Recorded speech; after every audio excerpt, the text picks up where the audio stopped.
Hey guys, Troll 9002 here on a early Monday morning at 2:39 a.m.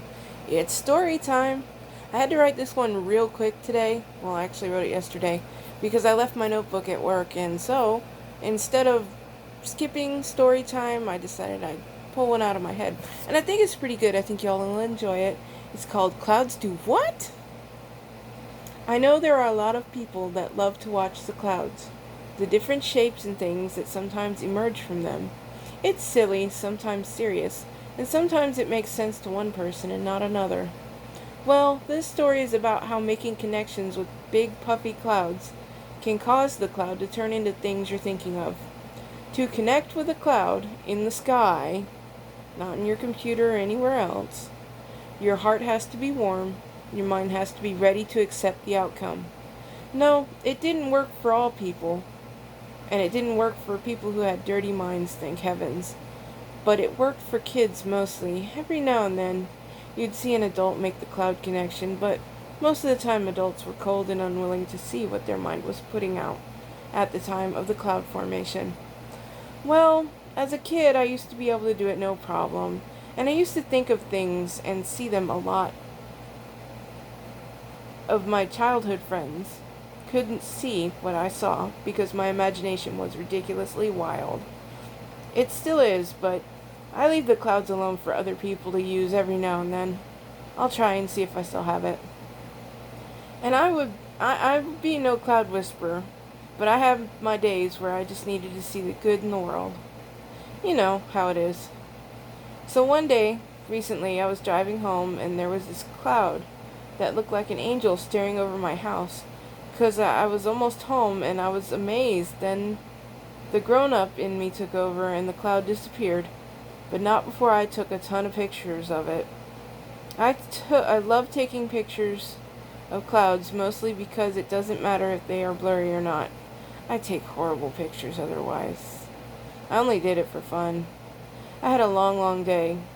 Doctor this, doctor that. Go here, go there. It was a hard day.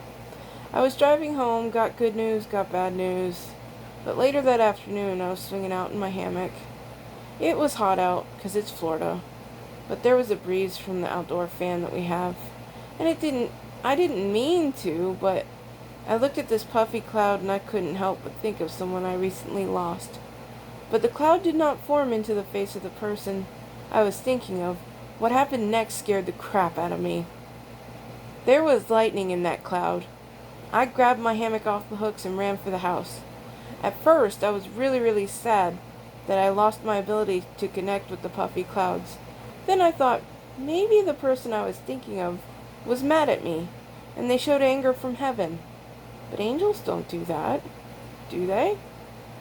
I took a little nap while the storm passed over the house. I nap best when it's stormy and I'm indoors. I think a lot of us do. While I was drifting off into my nap, there was a huge clap of thunder that shook the whole house, and I kind of sat up a little scared, but okay. I think I was more startled than anything, but I reminded myself it's just the angels bowling. Mom always said it's just the angels bowling. And I settled back into the warm comforter. I know, in Florida you wouldn't think you needed a comforter, but when you crank that window unit on in a small room, you need a comforter in Florida. As I closed my eyes, it clicked. The person I was thinking of was an angel, and they would be bowling, but why the flash of lightning in the cloud? When I thought of them, what was up with that? Well, what happened there was, while the angels were waiting their turn to bowl, they were taking selfies before they'd roll the ball down the lane. So when I thought of the person I was thinking of, they were in the middle of taking their selfie. And so, instead of the cloud turning into a face of that person, it caught the flash from the camera instead. And as I had this epiphany, it dawned on me that there were a lot of times that this had happened, and finally I understood it. I just smiled and I looked up and said, "Hey, what's up?" I rested my eyes and later dreamed about a person I lost, how I lost them, and why I lost them. When I woke up from my nap, the storm had ended. The sun was baking the wet ground, and I went back outside to work. I'm used to it, so don't freak out on me. I'm very careful when I work outside, fear not. I don't ever get bear caught because I know when to go inside. I had a great uplifting mood, and I was very efficient in tearing through what I needed to get through. Needless to say, the day was over and the night began to fall, and the moon started to rise, reflecting off the clouds that were left over from the sunset we had, or maybe it was the Sahara dust, I don't know. But I connected with a cloud and sent a heart message to my loved one in heaven. And I know they saw it because it appeared in the cloud. My love rises daily for my family and friends in heaven. I hope to catch up with them one day, and I hope I will make it there. The really cool thing was when I finally fell asleep later that night, which is actually in the morning.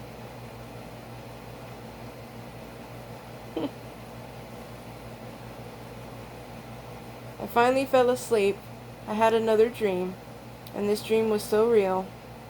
It was of someone I couldn't see their face, but we were playing around the house acting like we were cats.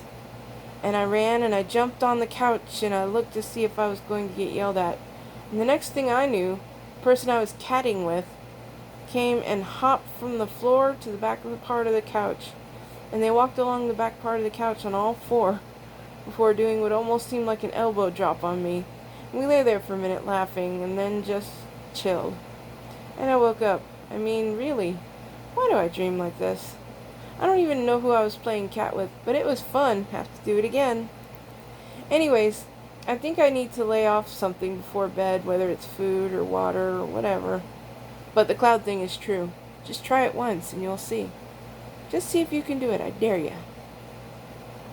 This is Troll 9002, the good troll, signing off for the morning. Subscribe if you dare. Hit the like button if you dig my story.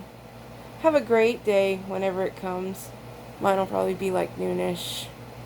Please leave comments. I always respond. I hope to catch you on the next page turn. Thank you for partaking in my channel. Oh, by the way, the winners from last week were VA Moon and Chloe's mom. And though no one got all three right, y'all got partial, but I'm going to use both of you in the next story that I started writing at work. This is filler story because, again, I left my notebook at work. But thank you for partaking in my channel, VA Moon, Chloe's mom, Joe, Wendy, Bone Daddy, 2, and the others that watched that didn't leave a comment. I hope I took you away for a minute. By the way, the answers were yes, it was Davis's wife that called corporate so she could keep him home. No, Davis didn't take the job, but it was so easy his wife did it from home. And the older gentleman that said if I can help you in any way after he fired Macy was the anonymous investor. I hope I took you away. After all, that is my goal. Thanks again. Have a great day and an awesome week. It's Troll 9002, signing off.